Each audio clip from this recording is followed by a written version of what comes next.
3월 27일 목요일 정경의 클래식 2부 출발합니다.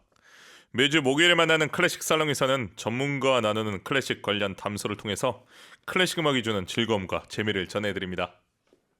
중앙일보 김호정 기자, 안녕하십니까? 안녕하세요. 기자님 잘 지내셨습니까? 네, 잘 지내셨나요? 봄이 다가왔습니다. 진짜 그렇죠. 또 클래식과 봄이 잘 어울리지 않습니까? 맞아요. 뭔가 마음이 이렇게 좀 시작하는 느낌이 들 때, 네. 그리고 시간을 잘 보내고 싶을 때 클래식이 또 잘 어울립니다. 우리나라는 축복받은 나라야 사계절이 뚜렷해서 그런 것 같아요. 클래식이 솔직히 사계절이 다 잘 어울립니다. 아, 그렇습니다. 그래서 저는 봄도 좋지만 또 여름에는 왠지 더워서 안 어울릴 것 같지만 비발디에 또 여름을 들으면 아, 들어야죠. 기가 한번. 막히지 네, 않습니까? 비 한번 쏟아져야죠. 자, 우리 기자님은 제가 처음 만났을 때도 말씀드렸지만 피아노를 전공하셨어요. 네, 피아노를 전공했어요. 그때 당시는 어떻게 전공하시게 되셨습니까? 그때 네. 막 88올림픽을 앞두고 굉장히 88 올림픽, 네, 호돌이. 호돌이 네. 앞두고 각 집에 피아노가 한 대씩 있고 누구나 어린 시절에 피아노를 쳤던 그런 시절이 있었잖아요. 아, 그렇습니까? 근데 또 모두가 있지는 않았습니다. 아, 그렇나요? 예, 피아노 학원에 가야 되는 저 같은 친구들도 있었는데. 아, 그럼요. 아, 저도 학원에 갔었습니다. 네. 처음엔 피아노 없었어요. 그랬는데 그냥 저도 그래서 굉장히 자연스럽게 그냥 오. 동네 학원에서 시작을 했다가 네. 어떻게 하다 보니까 전공을 하고 있었습니다. 어떻게 하다 보니까 서울대 들어갔습니까? 아, 네. 열심히 했습니다. 그러고 나서 클래식 음악 전문 기자가 어떻게 되신 거죠? 아, 좀 제가 아주 어렸을 때부터 피아노를 치고 또 예술학교를 다녔기 때문에 항상 저는 그냥 예술을 하는, 음악을 하는 게 굉장히 일반적인 삶인 줄 알고 살았거든요. 당연하게. 근데 대학에 딱 가니까 네. 그게 아니더라고요. 굉장히 작은 부분이더라고요, 이 사회에서. 그래서 한번 그래도 내가 좀 사회를 전체를 봐야겠다. 한 번쯤 보고 싶다라는 생각에 가장 전체를 볼 수 있는 거는 기자인 것 같다 해서 일단 기자가 됐고요. 그렇게 해서 이제 기자 일을 하면서 결국 다시 전공을 찾아서 다시 음악으로 오게 된 거죠. 아, 벌써 기자님이 된 시간이 지금 20년이 넘었습니다. 이야, 대단합니다. 그러게요. 시간이 참 오래됐네요. 자, 오늘 소개하고 또 주목받고 있는 연주자 누구입니까? 네, 오늘은 또 떠오르는 첼리스트, 아마 세계에서 가장 바쁜 첼리스트 중에 한 명일 1992년생이고요. 키안 솔타니를 이야기해보고자 합니다. 키안 솔타니. 아, 많은 첼리스트 중에서 이 키안 솔타니를 콕 집은 이유 있습니까? 저 세계의 연주자, 오케스트라 뭐 공연이라든지 좋은 공연장의 이제 연주 목록들을 보면 네. 키안 솔타니가 빠지지 않고 들어가는 경우가 많고요. 그리고 호평이 계속 잇따르고, 그리고 보이고 있는 행보를 보면 아, 이거 심상치 않은 연주자구나. 선택하는 곡이나 앨범이나 보면 그런 느낌이 들기 때문에 우리가 또 미리미리 또 알아보면 좋겠다라는 생각입니다. 솔타니는 데뷔 이후에 더 많은 작업을 했죠. 네, 사실상의 데뷔를 또 그 피아니스트이자 지휘자인 다니엘 바렌보임하고 같이 했어요. 네. 근데 보면 오스트리아에서 태어난 이란계 첼리스트잖아요. 그래서 이 바렌보임이 서동시집 오케스트라라는 그 오케스트라를 만들어서 중동 지역의 연주자들을 모은 그 오케스트라를 만들었거든요. 그러니까 굉장히 문화사적인 의미가 있는 그런 오케스트라인데, 괴테의 서동시집이라는 데서 이름을 따와가지고, 근데 거기서 이제 수석 첼리스트를 하고 있었던 거예요, 키안 솔타니가. 네. 그러다가 이제 바렌보임이 발탁을 해가지고 같이 그 오케스트라 투어를 할 때 협주자로 그 베토벤의 3중 협주곡을 같이 연주를 하게 됐었던 거죠. 사실상 그러면서 이제 데뷔를 하게 됐고, 그래서 국제적인 그 주목을 받기 시작했습니다. 아, 바렌보임의 역할이 상당했네요. 네, 또 바렌보임이 중요한 멘토라고 볼 수 있습니다, 솔타니. 그런데 바렌보임하고만 작업을 한 건 아니죠? 네, 지금 보면 잘 나가는 연주자들하고 계속 같이 하고 있는데요. 뭐 라하브 샤니, 르노 카프리송 같은 정말 유럽 연주자들이랑 많이 작업을 하고 있습니다. 네. 여기서 음악을 한 곡 듣겠습니다. 첫 번째로 들려주실 곡 어떤 곡입니까? 네, 그 바렌보임 아버지와 아들 다니엘과 마이클과 함께한 삼중주를 한번 베토벤 곡으로 들어보고 싶습니다. 네, 좋습니다. 베토벤의 피아노 3중조 7번 B플랫 장조 작품번호 97 대공 1악장을 기안 솔타니의 첼로와 마이클 바렌보임의 바이올린, 다니엘 바렌보임의 피아노 연주로 들려드립니다. 베토벤의 피아노 3중조 7번 B플랫 장조 작품번호 97 대공 1악장을 기안 솔타니의 첼로와 마이클 바렌보임의 바이올린, 다니엘 바렌보임의 피아노 연주로 감상하셨습니다. 솔타니 좀 독특한 문화적 배경을 가진 연주하죠. 네, 그 92년에 오스트리아의 브레겐츠에서 태어났고, 그리고 이제 부모는 전부 이란 이제 태생입니다. 그래서 네. 이란계 오스트리아인이죠. 네. 근데 브레겐츠가 왜 그 호수 위에 엄청나게 큰 대형 무대 오페라로 네네. 유명한 곳이잖아요. 근데 그걸 보면은 그 호수를 이렇게 중심으로 해서 오스트리아, 독일, 스위스 이렇게 걸쳐 있는 접경 지역이거든요. 네. 이잖아요. 그러니까 어떻게 보면 이 나라를 돌아다니면서 음악을 배우기도 굉장히 좋은 지리적인 환경이기도 했고, 그리고 아버지도 음악가예요. 그래서 음악을 하기 위해서 유럽으로 온 그런 1970년대에 온 케이스거든요. 음, 그래서 어린 시절부터 클래식 음악과 함께 그 이란, 페르시아 음악 모두 들으면서 자랐다고 합니다. 어떻게 보면 여러 문화가 이렇게 같이 들어있는 굉장히 독특한 그런 첼리스트라고 볼 수가 있겠습니다. 이야, 키안 솔탄이 그런 환경에서 어떤 계기로 첼로를 배웠는지도 궁금한데요. 네. 그 사촌 얘기를 하는 거를 들을 수가 있는데요. 예. 본인보다 3살이 많은 사촌이 있는데 그 사촌이 본인의 우상이었다고 그래요.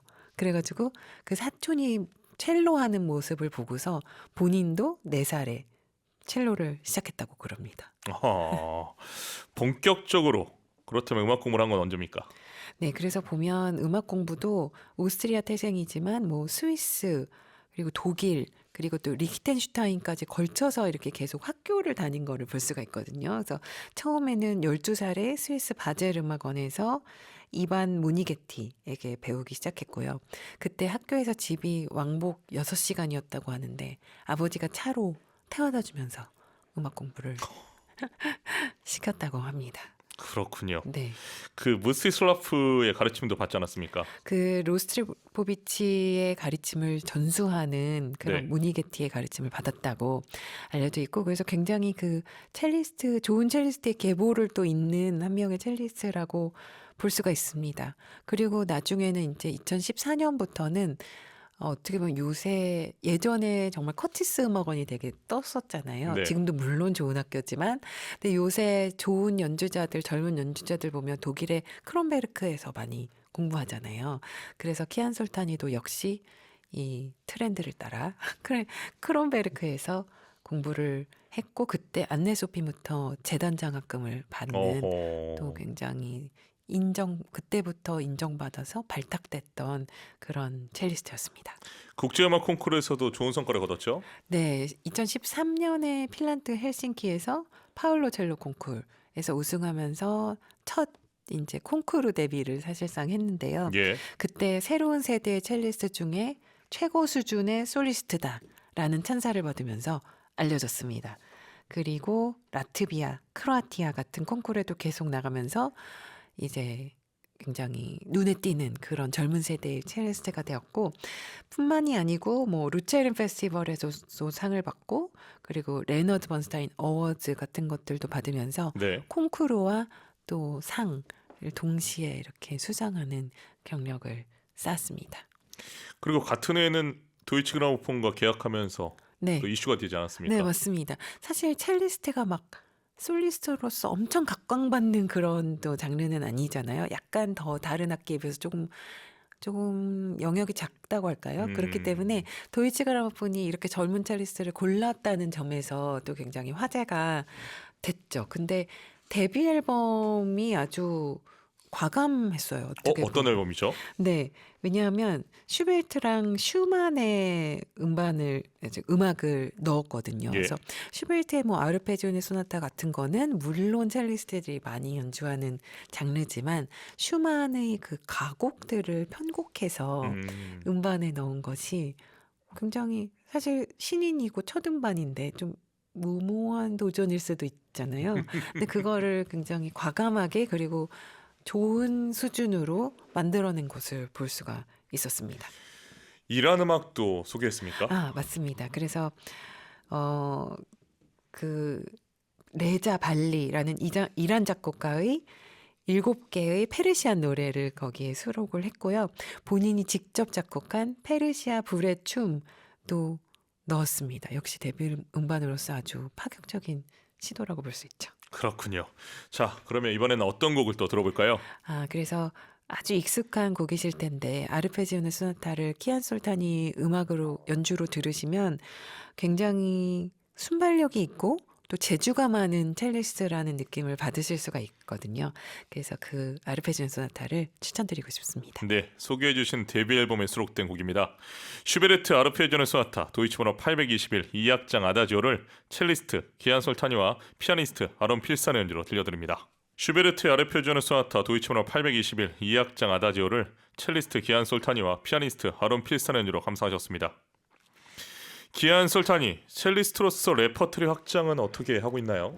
늘 그 첼리스트들을 만나보면 네. 아, 첼로 곡은 너무 몇 개 없어서 어. 이런 얘기 많이 하잖아요. 특히 뭐 콘체르토 같은 경우도 보면은 엘가, 드볼작, 하이든 또 뭐 있죠? 슈만 뭐 정도고 이렇게 재미없어 해요. 첼리스트들이. 그렇잖아요. 근데 키안 솔타니 같은 경우는 굉장히 그거를 적극적으로 돌파해 나가는 모습을 볼 수가 있습니다. 뭐 페르시안 음악도 그랬지만 슈베르트, 슈만의 가곡들을 편곡해서 넣기도 하고 피아노 곡도 편곡해서 넣기도 하고요. 그런 식으로 이런 것까지 첼로로 하네라는 생각이 드는 시도를 많이 하고 있습니다. 첼로를 위한 작곡된 곡이 아니더라도 네. 이렇게 바리에이션하는 기안 그러니까요. 솔타니의 어떻게 보면 또 시도가 네. 많은 다른 악기 하시는 분들에게도 영감이 될 것 같습니다. 그럴 것 같습니다. 네. 또 저는 살짝 더 걱정이 되는 게 네. 이 성악가들의 곡인데 성악가들의 연주보다 뛰어나서 우리 성악가들이 힘들면 어떡합니까? 그 첼로 곡을 한번 노래로 해보시죠. 역공으로. 그거 참 좋은 아이디어인데요. 고맙습니다. 최고. 자, 왠지 앞으로 첼로라는 악기를 가지고 할 수 있는 모든 시도를 할 것만 같은 이제 기안 솔탄인데요. 네. 자, 서울시안과 인터뷰에서 했던 얘기도 흥미로워요. 그러니까요. 첼로가 사실 처음 출발을 보면은 저음악기고 좀 반주악기로 출발했잖아요. 네. 음악사에서 보면. 네. 그렇기 때문에 어떻게 보면 첼로가 약간 그 알게 모르게 패배감 같은 게 있는 그런 악기라고도 볼 수 있는데 레퍼토리도 그렇고 근데 굉장히 그 가능성을 너무 넓게 보는 거예요. 그래서 첼로가 오히려 엄청 다재다능하고 베이스 소리부터 바이올린 소리까지 또 플룻 소리까지 낼 수 있다. 심지어 타악기까지 소화할 수 있는 악기는 첼로가 유일무이하다. 타악기까지요. 그렇죠. 거기 요새 왜 현대음악 보면은 두드리는 거 많이 나오잖아요. 아하, 저 이제 통이 크니까. 네네네. 그렇죠. 통이 또 크니까 첼로만이 할 수가 있죠. 그래서 그런 식으로 굉장히 가능성을 넓게 보고 많은 시도를 하고 있고요. 특히 뭐 슈만의 뭐 협주곡을 녹음한다 하면은 슈만의 피아노 성악곡을 같이 어울리는 곡들을 본인이 골라서 또 편곡을 맡기거나 본인이 편곡을 해서 이렇게 넣는 그 뭐라 그럴까요? 커플링 감각 같은 것들도 너무 재밌어요. 음반을 자세히 보시면 느끼실 수 있을 것 같습니다. 잘 알겠습니다. 기안 솔탄이 대학에서 학생들을 또 지도하고 있지 않습니까? 네, 그러니까 굉장히 어린 나이에 시작해서 2023년부터 비인국립음대에서 교수로 일을 하고 있습니다. 재작년이네요. 그렇네요. 따끈따끈한 교수네요. 맞습니다. 자, 이번엔 어떤 음악 들어볼까요? 이번에는 솔타니가 직접 편곡한 곡을 한번 들어보고 싶은데요. 슈만의 아주 유명한 노래 헌정을 뭐 리스트가 피아노로 편곡했지만 이번에는 솔타니가 첼로로 연주할 수 있는 곡으로 편곡한 버전입니다. 이거 이 슈만의 비드몽은 참 우리에게 중요한 노래인데 이거 피아노를 넘어서 첼로까지 네. 참 뭔가 뺏기는 기분입니다. 뺏기는 느낌이신가 봐요. 네. 기안 솔타니가 편곡한 슈만의 헌정을 첼리스트 기안 솔타니와 피아니스트 줄리앙 캉탕의 연주로 들려드립니다. 기안 솔타니가 편곡한 슈만의 헌정을 첼리스트 기안 솔타니와 피아니스트 줄리앙 캉탕의 연주로 감상하셨습니다. 첼리스트 기안 솔타니 내한 공연 했었죠? 네, 협연자로 2번 왔었습니다. 그래서 네. 2023년에 KBS 경악단 그리고 2024년에 서울시향하고 내한했었고요. 그때 네. 굉장히 좋은 반응을 얻고 돌아갔었습니다. 그렇군요. 네. 내한 공연에서도 호평을 받은 거죠? 네, 그렇습니다. 사실 첼로에서 이제 대형 스타가 드디어 나올 때가 좀 된 시점인데요. 뭐 네. 미샤 마이스키, 요요마 같이 이제 지금 현재 활발히 활동하고 있는 그런 첼리스트들이 있지만 이제 또 90년대생 특히 자신의 아주 독특한 색채와 문화적인 뿌리까지 가지고 있는 21세기형 정말 인재죠. 음악계에서 바라고 있는 그런 상이잖아요. 그래서 새로운 이제 첼리스트 스타가 탄생하는 것 같다라는 예감을 가질 수가 있었습니다. 네. 솔타니가 쓰는 악기도 궁금합니다. 네, 지금 안토니오 스트라디바리의 런던 엑스 보케린이 1694년 제작한 것을 대여받아서 연주하고 있다고 합니다. 아주 좋은 악기를 쓰고 있습니다. 그렇군요. 자, 이번에 추천해 주실 곡은 어떤 곡입니까? 네, 첼로 음악 하면은 딱 떠오르는 곡 그리고 역시나 인기가 아주 많은 드보르작의 첼로 협주곡에서 3악장을 들어보고 싶습니다. 네. 네. 좋습니다. 무스슬라프 로스트로포비치 드보르자크 첼로 협주곡 3악장 피날레를 여러분 지금 감상해 보시겠습니다. 무스슬라프 로스트로포비치 드보르자크 첼로 협주곡 3악장 피날레 감상하셨습니다. 아니 기자님, 네. 제가 지금 말을 더듬을 정도로 좀 당황스러운데 지난 27일부터 오늘까지 저는 아주 행복하게 일주일에 한 번씩 만나서 네. 저희가 방송을 했는데 멀리 가신다면서요. 네, 제가 유럽에서 몇 년 좀 살다 오려고 하고 있습니다.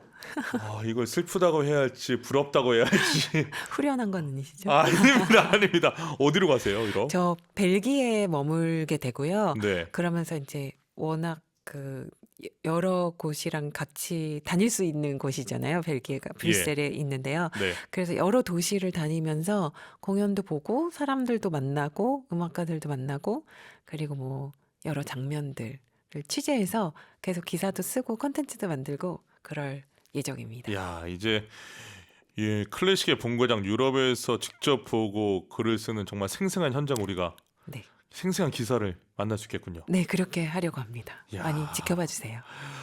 아, 기자님 그런데 너무 아쉽습니다. 저도요. 네.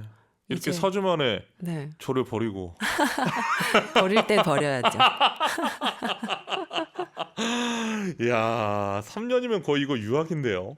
거의 그런 것 같아요. 네. 근데 거기서 계속 제가 소식을 네. 전하겠습니다. 음악의 소식을. 아, 그리고 꼭 한국 들어오면 네. 다시 출연해 주세요. 네, 알겠습니다. 기다리고 있겠습니다. 꼭 그렇게 하겠습니다. 아, 너무너무나 아쉽지만 우리 또 4주 동안 소개해 주었던 이 귀한 아티스트 또 유튜브에 또 올라와 있으니까 저희 네. 생각나면 가끔 들어주셔야 됩니다. 아, 그럴게요. 계속 듣겠습니다. 유럽에서.